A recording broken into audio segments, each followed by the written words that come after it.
JLPT N5 खान्जी राइटिङको 68 number. 68 नम्बरमा कुरुमाको खान्जी। कुरुमाको अर्थ गाडी। सबैभन्दा पहिला यसको लेख्ने तरिका हेरौं।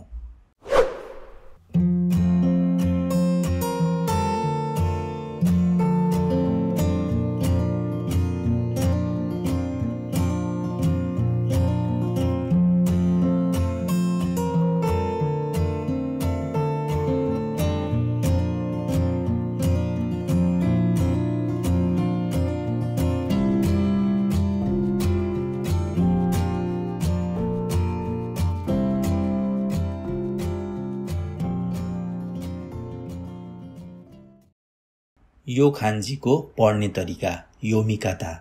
कुन योमीमा कुरुमा र ओन योमीमा स्या। यसका केही शब्दहरू हेरौं। 1 नम्बरमा कुरुमा भनेको गाडी। कुरुमाको अर्थ दुई तरिकाले बुझ्दा पनि हुन्छ। जस्तै कुरुमा भन्यो भने सबै कुरुमा, जस्तै ट्रक, बस सबैलाई पनि एक किसिमले कुरुमा भन्न सकिन्छ भने कारलाई चाहिँ कार नभनिकन कुरुमा मात्र पनि भन्ने गरिन्छ। अथवा बसलाई बस भने जस्तै, ट्रकलाई ट्रक भने जस्तै कारलाई चाहिँ कुरुमा भनेर भनिन्छ। 2 नम्बरमा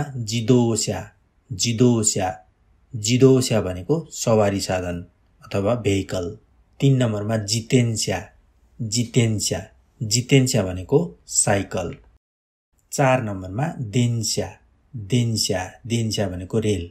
5 नम्बरमा चिउस्या भनेको चाहिँ पार्किङ अथवा चिउस्याजो भनेको चाहिँ पार्किङ स्थल।